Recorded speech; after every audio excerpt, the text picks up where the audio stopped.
Hello everybody and welcome back to the show.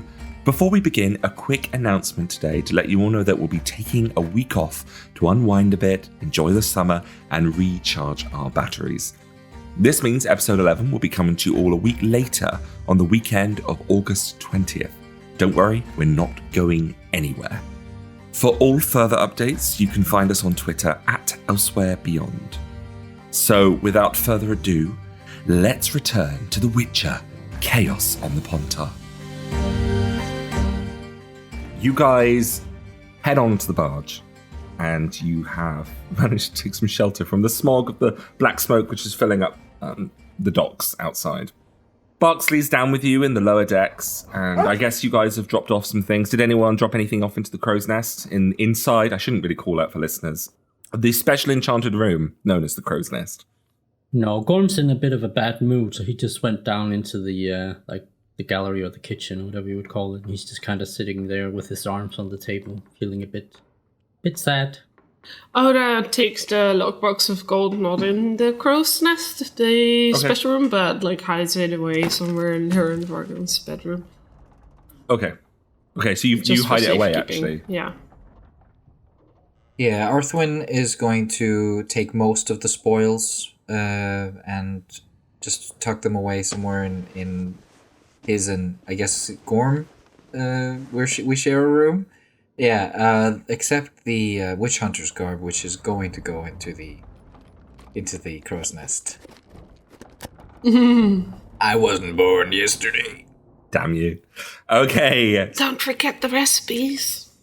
Oh, have you got the recipes? Oh, they go in the shelves, don't they? Yeah, they just tuck that away somewhere safe in the bedroom. Is largely inconspicuous stuff. In one of spare shoes, maybe, somewhere. Yeah. The bombs and all that I have on me. Okay, you kind of need to look after those. Yeah. And also, you're a witcher. Not gonna leave those lying around. Ooh, is this chili powder? And you're Sansa is continuing just moving around the boat. She's been kind of making herself busy. You realise that when she's not busy, she's whittling or she's playing her lute. Fluffy, however, is basically making you guys some food. He's using the last of the eggs, because I know how much you love those eggs. After hiding away the little lockbox somewhere, Oda's going to join Gorm in the lower deck room. You see his little feet swinging off one of the stools as he's perching his elbows up on the table, and he's looking down at a plate of eggs that he's not eaten. And he's just sad. Oda just sits across from him. And she looks over him for a moment. And then actually just pulls out a little, notebook of some kind. I guess I can have that, right? Or should I have it? Yeah, I believe you have writing stuff on you. Yeah, she just starts jotting down some things every now and then, looking at Gorm to let him know that he's seen, but she's not. She's just there for company. No. Well, Gorm sees that he's seen, but he doesn't really say anything. He just kind of pokes at his eggs with his long claw. Oh, you're just moving it around the plate a bit. And Boxley's just giving you those giant big eyes, sat next to you at the table as he's looking at you, and he kind of keeps looking to the plate of the eggs and then back at your face again. Oh, have little eggs. Squishing the rest of the eggs into a frowny face. You move the plate over to give Boxley some of the eggs, but he just does one big lick and just takes the whole plate's worth of food off in one big go. Gorm pats Barksley's head. Are you not hungry, Gorm? No, Gorm's a little not so happy. Why is that? Gorm is missing Kalkstein, and now friend Sifra also gone. Yeah. It's, it doesn't get any easier, does it? No. What about Barryman? Barryman? Ah, the doctor. Well, I hope we can make a friend out of him yet, but... No. Barryman, big horrible monster now. Yeah. Well, we should really get everyone together to deal with him, shouldn't we? Oda extends her hand and places it on top of Gorm's. I will be here for you as your friend as long as I can, Gorm. Gorm is happy with Oda, friend, too. You won't lose me so easily. That's good. And Gorm has a little smile. Should we get the others? We have to fight Berryman monster. And maybe you could reconsider eating something. She nods as she pushes herself up. No, Boxley ate all the eggs. Fluffy sets down some bacon, sausages, and eggs back in front of you. Well, you was waiting for the meat to be finished, but you seem awfully eager to grab those eggs so that you could look mournfully over them. Gorm just has some bacon and slips the sausage down to Barksley. And it's just gone like one chomp, just the sausage has been devoured into the abyss. He gets you some food as well. He goes, "I'll help you now, Miss Oda, right? Get you some nice... do you want any... I could do you some chive onions if you want." Yeah, just whatever you can miss. Vargan, what are you doing? What would be your thing? You've got about 3 or 4 hours here that you guys are killing to kind of get the sun more towards the side you want it. He's sort of spent some time to himself, looking out over the waters, over the smoke, just trying to wrap his head around this ragtag of a group that's running around with him. Well, Santa joins you. Well, that was a lot of action in only a few days. How are you? I'm confused, conflicted. I feel a little bit betrayed, even. You feel betrayed? My own flesh and blood, and it's my own fault for it.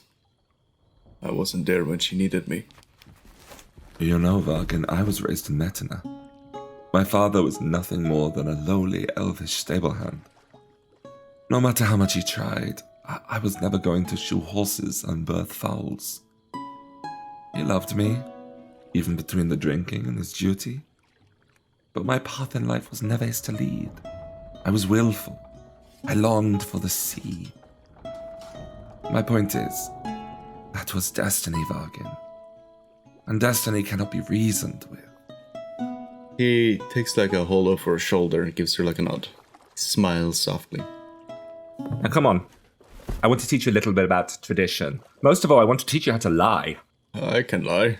No, you can't. I've seen your fibs. You're not very good at it. You should come to my office. I'm going to teach you how to lie. Okay, Arthurine, what are you doing over the next 3 or so hours? Arthwin would like to spend some time investigating these explosive devices that he's found. Do you do that on board? I mean, yeah, he's gonna take them to the crow's nest, actually. And okay. Oh, yeah! The room where we're going to put all these valuable magic items. He's not gonna fiddle with them or anything. He's just investigating and comparing them to the diagrams, the recipes. Just Great idea. Well, I hate to break it to you. You're very familiar with these. There's no mystery to be had. It doesn't take you long to really work out. You've used these in your line of work. all right. The diagrams you once had when you were with your people in the Amel Mountains, you would have gone back, you would have filled up before your season when you were out on the path, and you would have got everything you needed and then head out. You haven't had these for a long time because you've been long away from home. But you know how they work. They pretty much ignite on impact. There's less of a fuse and more of a concussive ignition, if that makes sense. All right. After that, Arthwin's gonna find a place to sit in the crow's nest and just sort of have a good long think about how it's gone so far, the journey so far. Okay. Oda, you head up to Sansa's cabin where she's talking to Vargan. Yes, you get it. That's it. I actually... Wait, you don't have a son as well? I don't know. That was a very good lie. Oda, I'll leave you two to it. Now, it's fine. I've got to get outside anyway. And she nods in your direction. Oda looks very suspiciously at Vargan, like... Vargan slowly turns in a chair before getting up. I was just coming to get you. I believe we have some things to go over. For the doctor. to find him and take care of the situation. And the longer the silence kind of like grows, she just stumbles a bit. Oda. Yes? I'm sorry. And then he gives her like a small, like grabs onto her shoulder again. He really likes shoulders. You're sorry. He nods very resolutely. Do I need to know what for? I think you know. Oda swallows deeply. I can be sorry for some of the things I've done, but I need you to understand that the choices of my path are my own. And I'm not sorry for them. I just hope that in time that you will see that it was not the wrong choice to make. A life lived without regret is a good life. Oda nods slowly before she actually takes a small step forward and very carefully leans in a bit to wrap one arm around him, like hesitantly. He gets really weird with his one arm sort of like hovering over her back, not sure is this a pat or like a squeeze moment. So instead he just goes to the first memory he can think of, and he goes to like stroke her head like very gently, like when she was very young. She frowns for a moment at that, a little bit confused, but he is visibly uncomfortable. She's uncomfortable too, let me get that straight, until eventually she just takes a deep breath and takes a step back and nods to herself like, yeah, that was something. It was a step. There's a little window leading up to the deck.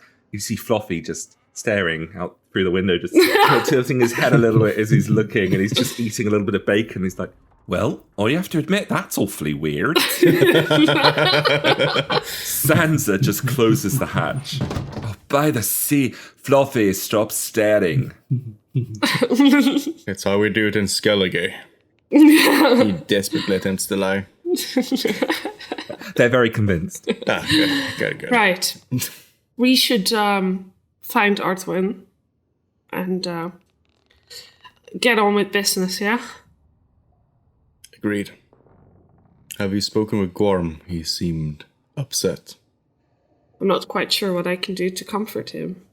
He enjoys the simple things in life. Companionship, friends, probably a good drink. Gorm's world is very black and white. It's hard for him to see the grey areas. He does not need to, as long as we are here to guide him. Well, I will find the Witcher and meet you downstairs. We'll assume that you go down and get some food in you as well for the day, so that you're covered in terms of eating. You don't have to hit your rations. So how much stamina do you get back from eating? I would say, guys, no, your stamina's restored. Like, you guys have been resting for a long time. Nice. All right, Oda, you pretty much, if you've looked around the ship for long enough, you know that you can't find him on board. Then he's got to be somewhere else. So you flip the astroglobe the times you need, and the portal opens. And there you see him. You think he's nodded off, actually. There's no snoring or signs of sleep. There's just a man who's just very... He probably hasn't moved for 3 hours. He's just like sat over, just looking at the fire, sat from one of the green armchairs in the specially enchanted crow's nest.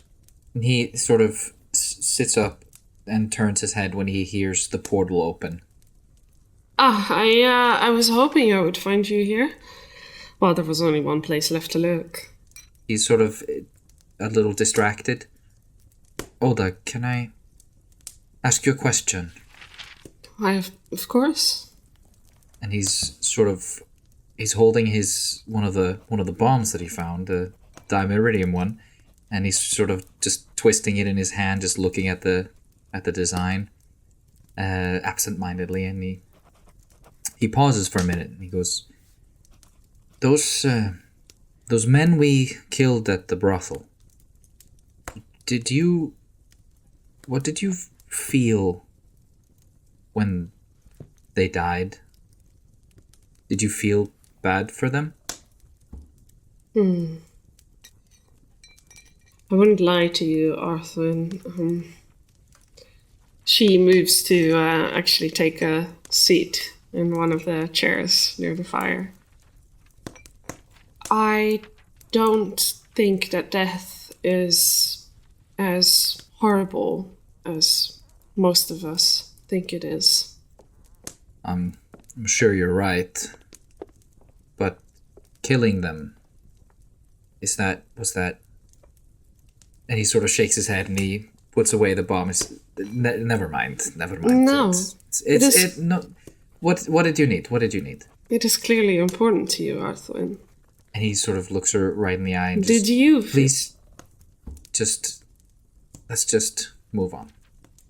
She takes it in for a moment.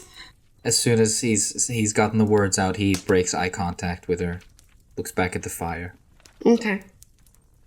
Yes, actually, I was trying to get a hold of you so we could make a plan to find a doctor. Find him?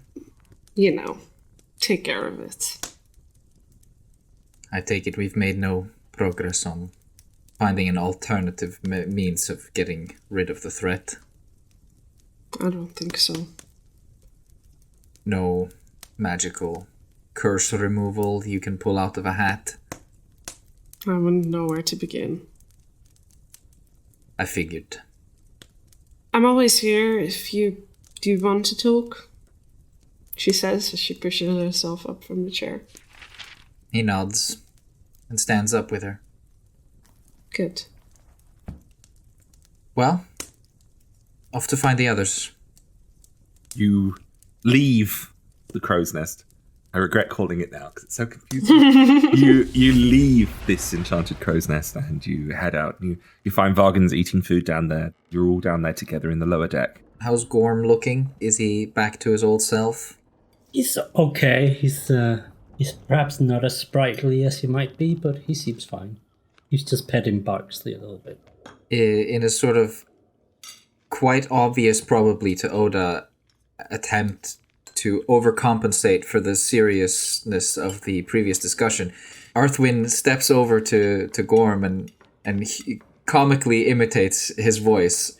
Gorm feeling all right?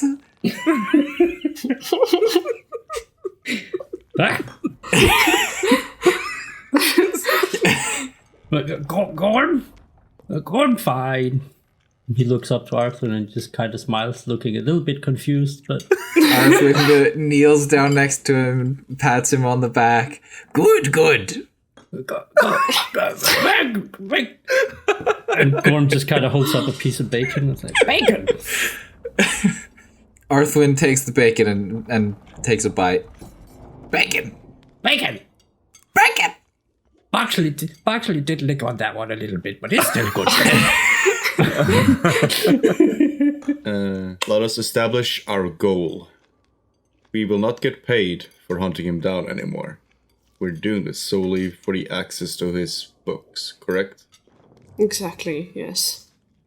Then if it begins to look badly, we could make a run for the books if they're in the same room where he is. And leave. Do we assume that he's out of his lair at night, or...?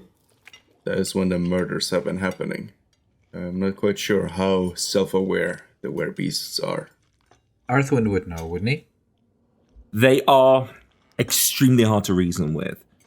Oh, a barbarian rage is the best way to explain it. Most of us here understand how barbarian rages work. Local doctor too angry to die.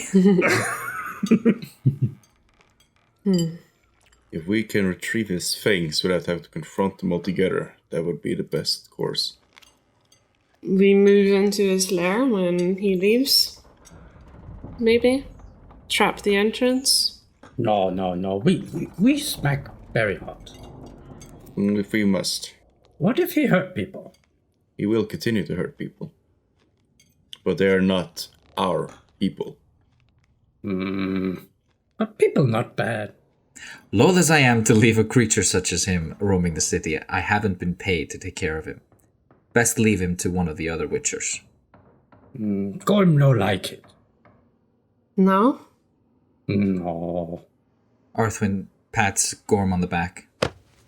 But what if you get hurt? What if we get hurt? If Gorm turns into big monster, you should bonk Gorm on head. Could you bonk Oda on her head if she turned into a monster? Oda no wanna be big monster. But what if trying to go after the doctor means that you get hurt or we get hurt? Oh no, Gorm very strong. Gorm, how are you with mathematics? What that? Sums, plus and minus, 1 + 1. True. You got it, yes. If it's a simple question of numbers. If Gorm, the strong, the mighty, gets bonked by a werebeast, what will happen to all the people that Gorm would have saved were he alive? Gorm's beady little eyes kind of squint as much as they can. How many people can you save, Gorm, if you survive werebeast encounter? Gorm clearly thinks there's a specific right answer for this. You can just tell he's trying to think, and he just kind of... True. Arthwin gestures with a finger pointing up, as if to say, whatever number you're thinking of, it's higher than that. Oh, 3! Even more than 3, Gorm. Oh, Even more. 3. And besides, we are here to do what friend Cogstein asked of us, right? True. Gorm miss Kalkstein. Those books are very important to friend Cogstein. Ah! Important book. We need to get book. It's agreed then. Get book. Get book. Get book. Get book. True. Yeah, so I think you have a solid plan now. So Get book! Get book. Get book! In a perfect scenario, we walk in, get the book, and we just leave. for the sake of brevity, then we'll say that you guys get your equipment, you get your belongings, and you head off the ship. It's dusk now. You see a lot of people are still fussing around the brothel. People are trying to put out some of the fire still, though it's just a simmer now. There's not actually a lot of the terrible flames or anything. And the word on the street is that a horrible demon was summoned in the brothel, and it was able to kill everyone in there. And it's missing. It hasn't been found. Ah, French are safe. You keep walking as you get to the more isolated areas of the docks, down near the southern side where you find that sewer entrance. And it is nighttime, and the grate is just as it was. So it's going to be real dark in there, isn't it? Gorm not see very well. Gorm not go first. Fine. I will light a torch and I will walk in first. You light up a torch. What's the space in here? Like, is it like you can walk in, or are we crawling? You can walk in. You're not crawling. You can walk in. It's Vargan. He's quite tall as well as Arthwin. They have to just duck their head a little bit. As Vargan heads in first, Arthwin's gonna go in last. Okay. Considering his eyesight in the dark, it seems prudent for someone who can see being... Well, you can't actually see in the dark until you pop your cat potion. Did you want to drink the one that you made? I mean, I guess I'll just pop it then. Yeah, you just glug it down. Your skin flushes then, your pupils expand, and it's very evident that you're under the effects of a tonic. Yeah, just definitely huge pupils, and just the faintest hint of a glow. All right. And then, so the marching order is Vargan first, Arthwin at the back. Is it? So where's Gorm and Oda? Gorm will follow up after them.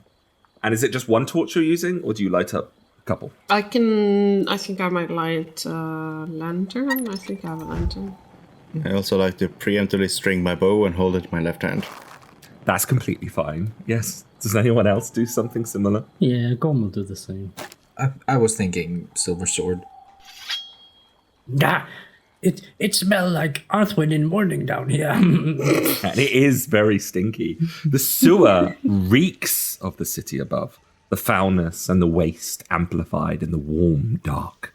The old rusting iron gates at its entrance are bent and strained, barely hanging on it at a hinge. And within the damp, close and humid darkness, the patter of slow drips echo through the tunnels, and even your own breathing reverberates around you. The tunnels eventually end and open into a more of a wider chasm, a nexus where all the different sewers lead and connect. And you hear the skulking of something, breathing, the sound of someone muttering madness. I did what you wanted. Why did I do what you wanted? Hello? Gorm. Why? What? There is a sudden movement around as just Gorm's hello echoes out into the darkness. The light only kind of around you right now. You see that you see down underfoot there are some bodies, stripped of flesh, bones, maybe a week old in places. Some algae and fungi have grown down here in the rotted grossness. Did she send you? You hear the sound reverberating again around. Are you on her list? Whose list? Her list. No list. We're looking for Berryman. Is she getting rid of you too? No. Nobody needs to get rid of anybody. Suddenly, you feel the whoosh of air somewhere to your right. Instant reaction is to twist that way. Everybody make me an awareness check at -4, apart from Arthwin. Ooh. Oda, you see 2 red pinpricks in the distance, skulking forward. Arthwin, you see this creature, a dusty cloak over it, a mound with a hunched back coming forward towards you. As before you, rising up in the dark, growing to its full height, is a were-rat. A hulk of sinewy flesh, roping muscles that stretch out over unnaturally elongated limbs. The faint shape of the man the creature once was now struggles to raise its heavy head.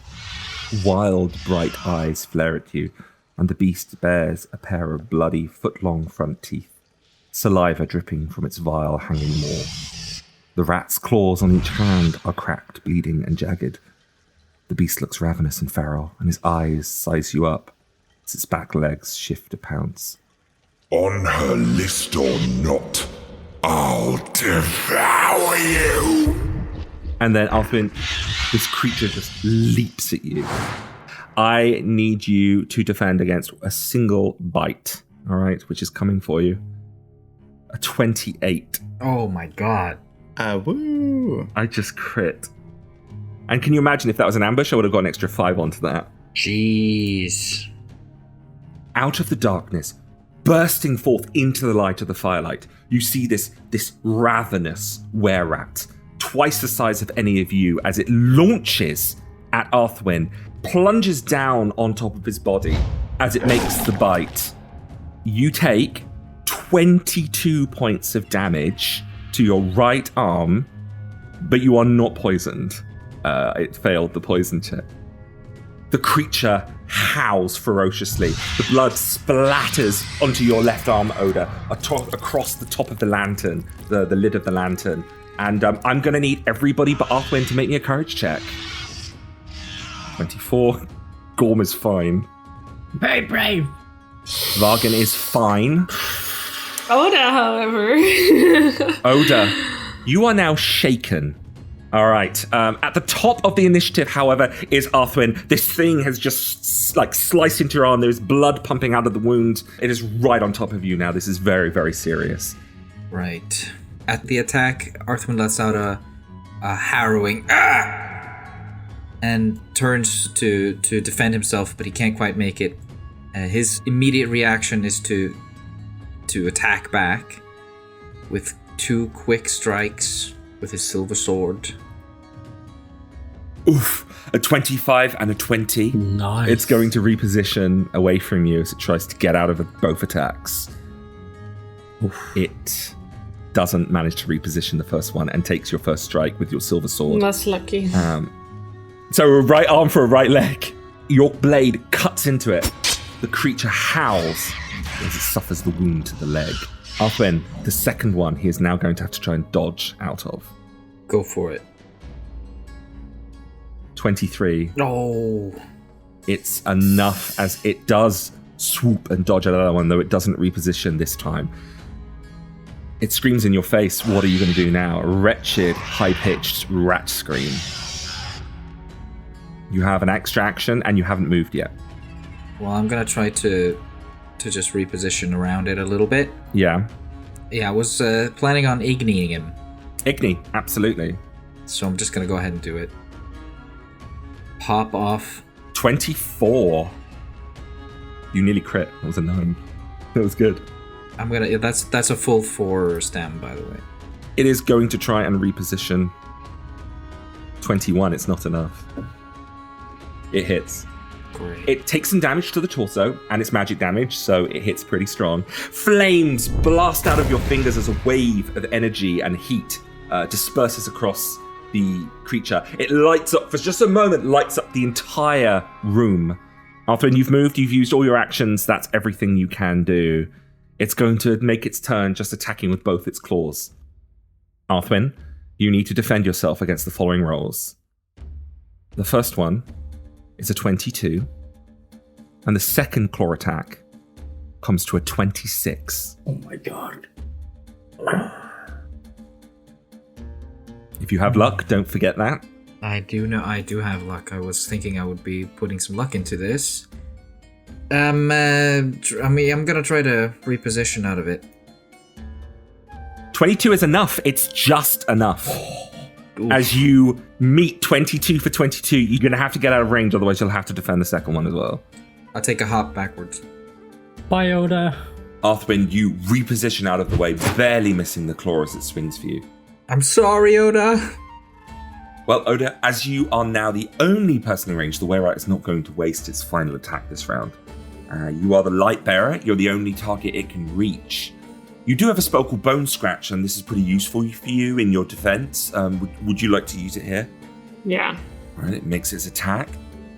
Oh. So close. It's too short. You roll a 24 with your spell casting. Of 2, you have not taken a wound, but you have taken a hit, Oda. A hit to your left arm. I'm always scared it's going to say head. Left arm. Yeah. You are not poisoned. I'm not poisoned. Whew. You take 13 points of damage to your left arm. How much armor do you have on your left arm? 5. 5. So you take what's left and then half it. So 8, 4. Okay. Yeah. Okay. I live. You take a horrifying slash into your left arm, causing you to shriek, I imagine. Mm-hmm. You are holding the lantern in your left hand, aren't you? If your staff is in your right. Yeah, I would. The lantern would be thrown to the floor on the ground next to you. Yeah. It is burning, creating light, but if you pick that up, it will break. Yeah, okay? Yeah. All right. Gorm. Gorm is luckily armed, and he turns towards the Were-Rat and he's like, "Friend Oda!" He's very worried. And he moves forward, and he just starts wailing at this creature. And actually, can he talk while doing that, or is that? He can say a sentence. Gorm on list. Okay. Well, I will say now, I will be trying to reposition this. My athletics will be a 23. Fuck. Oof, that's a fumble. That one by 5. It's not enough to be on the table. It is enough, however, for the Were-Rat to launch itself away from you and get out of the way of your attack, and the one that follows, I'm afraid. Mm-hmm. You have an extra action. Yes. You don't have any movement left, though, because you already used it. But I can use my extra action to move, can I? Correct. Gorm's going to move over to protect Oda. All right, Vargan, they need your help. I'm gonna turn around, looking what's going on. He'll look expectantly to the Witcher. Deal with it. I shall aid you. And then he's gonna lift his strong bow upwards, begins chanting again in the old tongue, and then a breeze forms inside the sewers as it attempts to surround and give Arthwin the best thing to a hurricane, but as a tailwind for him to rush forward with increased momentum. Okay, you go ahead then and roll me a spellcasting check. And for the listeners, I shall read out the description for this unique invocation. Ooh. Tempered wind can be used in one of two ways. When channeled against an enemy within range, the target of this invocation reduces their speed by half and limits their maximum number of actions or rate of fire to 1, to a minimum of 1. When channeled upon an ally, tempered wind increases the target's speed by 3 and grants them an additional action to take during their turn without penalty and at no further cost to their stamina. Hostile targets may attempt to resist tempered wind at the start of their turn. There we have it. Ooh, 16 is a great roll, Vargan. Well done. Arthwin, I assume you're receiving the benefits of the magic, so be aware your speed is increased by 3 and you can take an additional action during your turn. Essentially, you have 2 standard actions and an extra action, all right? Mm-hmm. Just be aware to stay within 8 meters of Vargan, else this will end. And Vargan, mark off your stamina for casting Tempered Wind, and be sure to mark off 3 more each round that it remains active. Is there anything else you want to do? I will then turn to face it.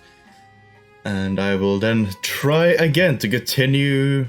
Oh, can I still cast another spell while I'm channeling something? No, you are actively keeping Tempered Wind going. Then I'm finished. So yeah, don't forget the 3 speed. You can blitz now. Oda, it's your turn. Things are looking very dangerous for you. What would you like to do? Yeah, I'm just gonna take a step back behind Gorm. No, I'm gonna leave that for now, for this turn. Yep, you're not gonna do anything else? No. Okay. All right. At the top of the round then, Arthwin, it is you. Arthwin is going to appeal to the others. And he's going to charge the were-rat and say to the others, appeal to it, try to reach it. And then he, pointing his silver sword at the were-rat, he goes, Ven, is this how Sephra would have wanted this encounter to go? Mm-hmm. And he's just pulling names and trying to connect the dots. Okay. Are you going to do anything else? Yeah, he is going to go ahead and attack him. You can use a charge action, which could try and knock it to the ground as well as doing strong damage. That would be good. Let's go. 16. Oh, that's not too good. The werebeast, however, is going to try and athletics away. It's going to try and reposition out from you. And I roll a 19. I didn't roll great either, but it was still enough, just enough. God. The creature is going to swoop away from you, further down the sewers, moving away from you with its claws and teeth bared. Can you keep up with it? That's the question. That is the question. I can't anymore. I used my full round. Does it react in any way to what I'm trying to say to it? It's in a rage. You can't tell right now. It's a lot's going on. About 3 seconds. 4 seconds have passed so far. Yeah, it's hard to tell. Vargan, it's going to try and bite you now. And I need you to defend against a fumble of 11. I've also undone an unarmed fumble, so that's on the table. This is very much in your favor right now, isn't it?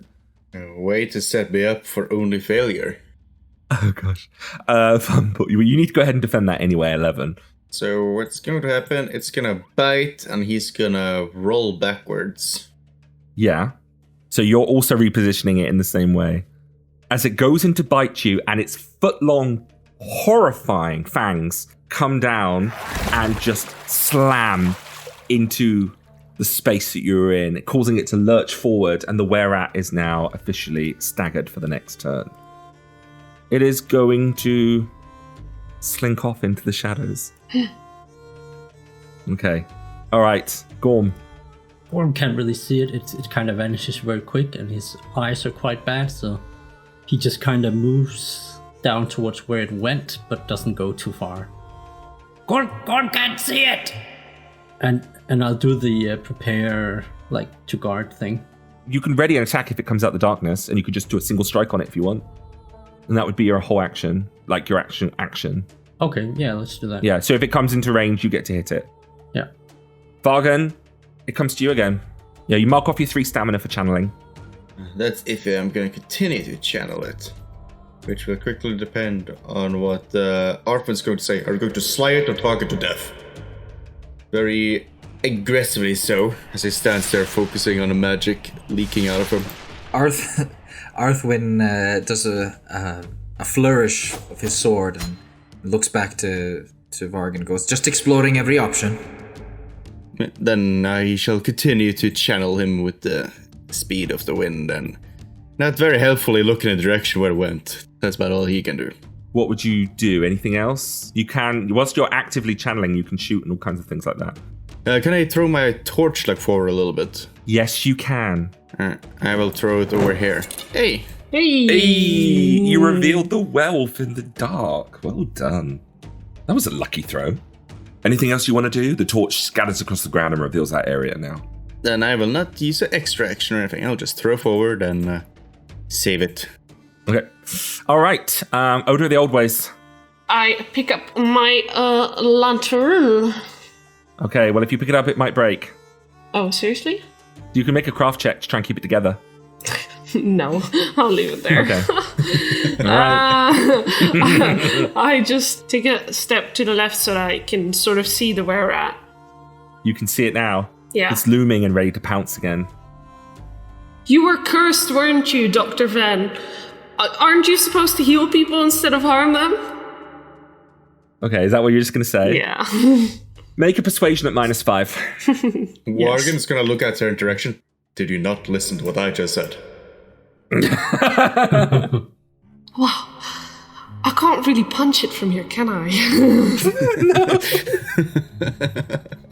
16. Oh, -5, sorry, 11. No, that doesn't work. No. The creature is still ferocious, and at the top of round 3, Arthwin.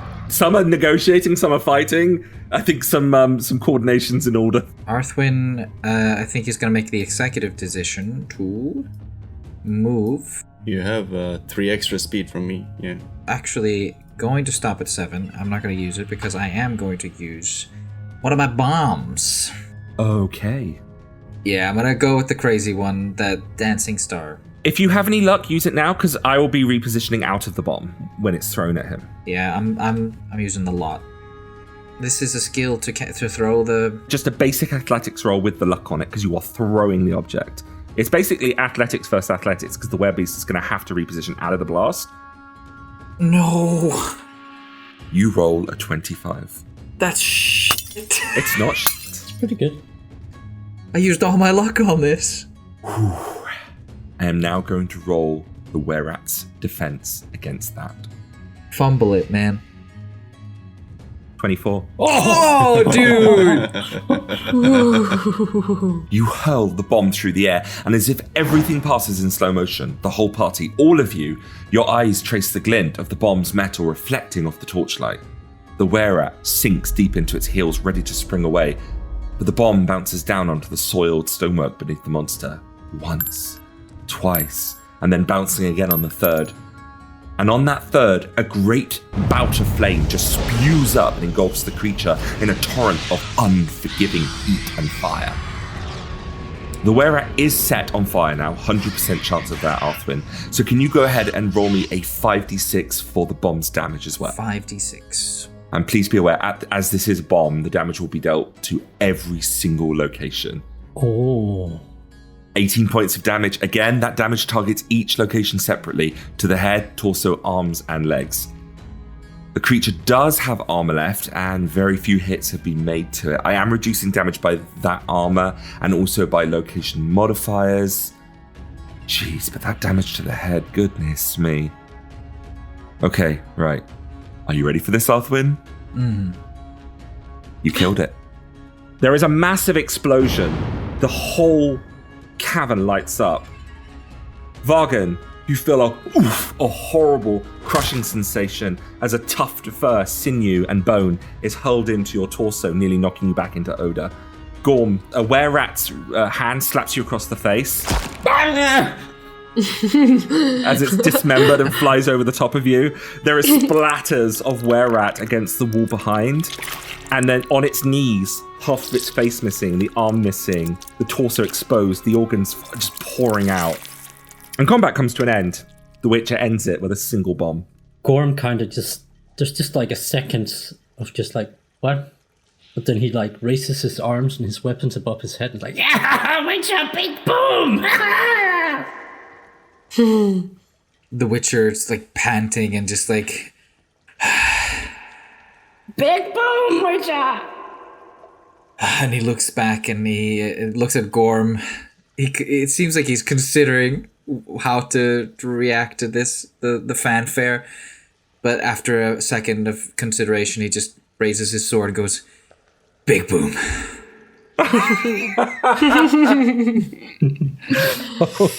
Beautiful. Gorm runs up and throws his arms around Arthwin's leg. Big boom! And Arthwin sort of just almost collapses just from just the exertion and the excitement of it all. And that's the other thing as well. Like at this point, I imagine Vargan, your spell ends. Oh, yeah. Well. Yeah, and you feel that even more energy taken out of you. Oda reaches out to kind of like stabilize him. Yeah, and you fall to your knees with them all around you, and the horrible stench returns to your nose. This foul, putrid place. Because Arthwin drops to his knees with his arm sort of around Gorm. For a second, he thinks the smell is Gorm. But then he remembers, some of it is Gorm. The torch that Varga now holds illuminates the space around you, and you do see... Actually, Oda, you'd see it from where you are back there. To your right, you see the flickering of candlelight.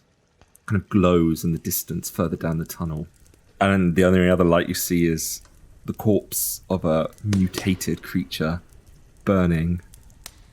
I will say this, by the way. I'm sorry to do this to you, but there is no mutagens to be salvaged from that. Not in the state it's in. Normally, I'd be like, you crack on, Witcher. You get those mutagens. You earned it. For that thing, there ain't much left. I ain't complaining. We're alive. The best loot is the life. Where book? Oda tries to lift her cloak sort of like over her nose and not look at the were-rat bits and try to leap over to the other side where she can see the candlelight flickering. As you continue on down the tunnels, the smell odor lessens. Further on still until the passageway opens up into another sewer clearing. One without as much sludge and waste. And it appears somebody's been living here. A stained hammock is tied between two pipes, and a large bloodied syringe can be found discarded on the floor. A series of expensive-looking books are heaped on a makeshift desk, not far from where the needle sits. And an alchemy set still bubbles under the flame, providing the light that you noticed further back down the tunnel. This must be it. You're all there now, standing in this clearing. Oda starts approaching it and, What, the needle on the ground, the books? Just the dwelling, it's in general. Yeah, it's a dwelling in general, but I guess the alchemy set first. Ooh, toys! Ooh. It's still bubbling, you said. It is still bubbling. Meanwhile, Arthwin is still standing relatively far back, considering for a moment the charred corpse of the doctor before snapping out of it and running or jogging after the others. Gorm, find book! The books are piles upon piles of journeyman advanced alchemical formulas. Books of Dr. Berryhart's findings, mixture with Kolkstein's notes and scholarly contributions. The entire repertoire is here on his hammock. This is what you came for. Near the alchemy set, Oda, you see a makeshift wooden desk with scratch marks down it. Strewn across the area are soaked parchments, scribbles and writings hard to make out. The alchemy here is evident, but the knowledge seems advanced. Go ahead and make me an alchemy check. Okay. 21.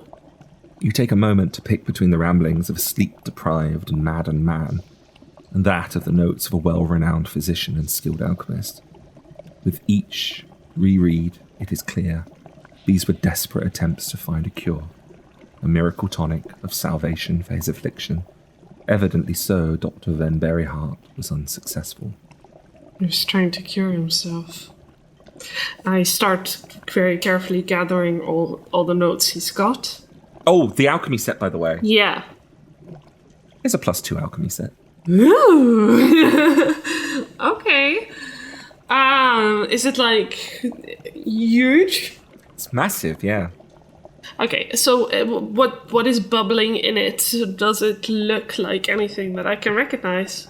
When you look over the food, it was more of the same coloured, like, visceral green, almost like a slight neon glow to it, because what's fantasy about some neon glow? Pieces floating in it is the same kind of fluid that's inside the needle. Pieces floating inside it. But he was injecting himself with things, with a fluid that had pieces. That is correct. Oof. Does it look vaguely silverish? Yes. When you go through it, you find shards of silver.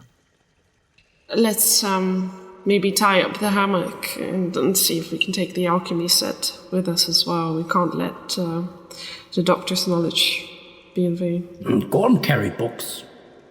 Arthwin sort of starts the process of preparing the alchemy set for transport, and he glances over at Vargan. Let Gorm carry one of them, at least. I'm gonna try to take the needle as well, by the way. He looks over the books. Which one is the safest to give away? It's the 6th book, which has no recipes in it. It's just a lot of credits for all the help he's received throughout his years.